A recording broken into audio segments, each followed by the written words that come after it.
SBP mga idol, binigay na sa SMC Group ang trono para sa Gilas Pilipinas at Terence Romeo balik sa Gilas. Bago yan mga idol, kung ngayon ka pa lang sa ating channel ay mag-subscribe ka na at i-click na rin ang notification bell for more basketball updates. Ginulat nga ng SBP ang mundo kahapon mga idol matapos ang kanilang meeting dahil finally magkakaroon na ng bagong head coach ang ating national team.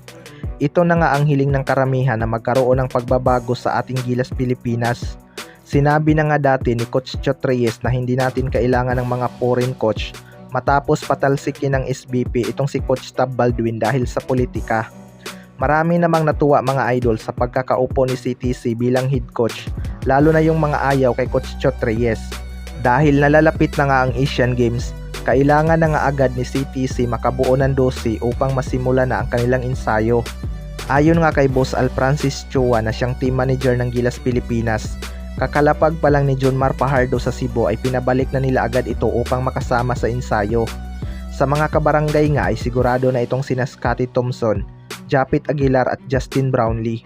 Hindi na nga nagdalawang isip itong si Coach Tim Con mga idol na si Justin Brownlee ang isasabak sa Gilas Pilipinas kahit nagkaroon ito ng injury dahil may sapat na panahon pa naman para sa recovery nito at pamilyar na din ito sa kanyang sistema. Samantala, Terence Romeo posibleng magbabalik Gilas na. Isa nga itong si Terence Romeo sa mga nagpaingay sa Gilas Pilipinas noon, pero simula noong wala ng permanent coach ang ating national team, bibihira na lang ding ma-invite sa Gilas Poll itong si Terence Romeo dahil daw sa naging ugali nito sa ating liga. Naging injury prone na din talaga itong si Terence Romeo kaya isa ito sa mga naging rason na hindi siya maimbitahan ng Gilas Pilipinas. Ngayon ngang SMC Group na ang may trono sa Gilas Pilipinas, marami ngang umaasa na ibabalik itong si Terence Romeo sa Gilas Pilipinas. Para sa akin mga idol, kailangan nga natin ng mga healthy na guard para sa ating national team. Marami na ding posibleng maging guard, andyan sina Scottie Thompson, CJ Perez at Mikey Williams kung papayag ito.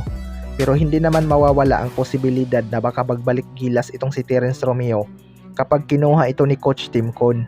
Pero risky na talaga ang pagkuha dito kay Terence Romeo mga idol. Hindi nga ito tulad ng dati na sobrang bilis at shooter pa ni Terence Romeo. Kaya mas gusto na din ng iba na si Mikey Williams na lang ang kunin dahil game changer nga itong si Mikey Williams mga idol. Ang tanong lang ay kung willing itong mag-represent sa ating bansa. Dahil sa ngayon nga daw ay nagbabakasyon pa ito sa US matapos ang kanilang kampyonato sa Governors Cup. Kaya abangan na lang natin kung sino-sino ang posibleng magiging Final 12 ni Coach Tim Con para sa paparating na Asian Games. Kayo mga idol, anong masasabi nyo tungkol dito?